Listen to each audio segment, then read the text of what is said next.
అమరావతిలో అలజడులు సృష్టించేందుకు వస్తే ఖచ్చితంగా అడ్డుకుంటామని రాజధాని రైతు ఐకాసా హెచ్చరించింది. గుంటూరు జిల్లా తుళ్లూరు మండలం మందడంలో అమరావతి రైతు ఐకాసా నాయకులు సమావేశమయ్యారు. ఉండవల్లిలో జరిగిన ఘటనపై చర్చించారు. జై అమరావతి అన్న తర్వాతే వైసీపీ నాయకులు తమ ప్రాంతంలోకి అడుగుపెట్టాలని తీర్మానం చేశారు.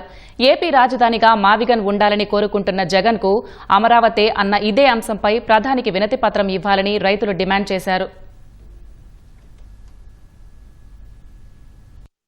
అసలు అమరావతిని అంగీకరించకుండా మావగాన్ అనేటువంటి నువ్వు రాజధానిని ప్రకటించిన తర్వాత నీకు అమరావతిలోకి వచ్చేటువంటి హక్కు ఎక్కడుంది?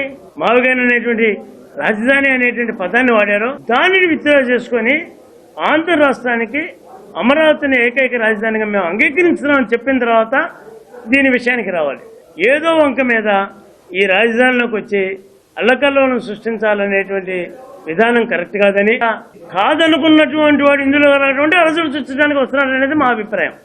ఏ వైసీపీ ప్రతినిధి అయినా ఏ వైసీపీ నాయకుడైనా ఈ రాజధానులకు అడుగుపెట్టి రాజధాని గురించి మాట్లాడాలి అనుకున్నప్పుడు ఈ రాజధానికి సపోర్ట్ ఇస్తూ వారు ప్రతిపాదించినటువంటి మావగాన్ అనేటువంటి రాజధానిని విత్డ్రా చేసుకుని రావాలనేటువంటిది మా యొక్క తీర్మానంగా మనవి చేయడం జరుగుతుంది.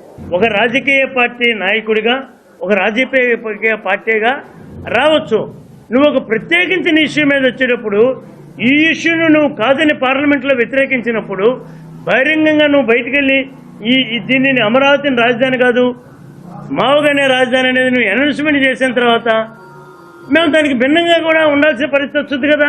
పిలిస్తేనే మేము వచ్చామని చెబుతున్నటువంటి మాజీ ముఖ్యమంత్రి జగన్మోహన్ రెడ్డి కానీ వైసీపీ పార్టీ వాళ్ళు కానీ వారు పంపించేటువంటి కమిటీలో ఉన్నటువంటి వ్యక్తులు గత ఆయన ప్రభుత్వంలో ఉన్నప్పుడు మరి రాష్ట్ర ప్రజలను కానీ అమరావతి ప్రజలు కానీ కులాల మధ్యన ప్రాంతాల మధ్యన చిచ్చులు పెడుతూ వారి నోటికి వచ్చినట్టుగా మనుషుల్ని కించపరిచే విధంగా మహిళల్ని బాధ పెట్టే విధంగా ఎవరైతే ఎక్కువగా మాట్లాడారో వారినే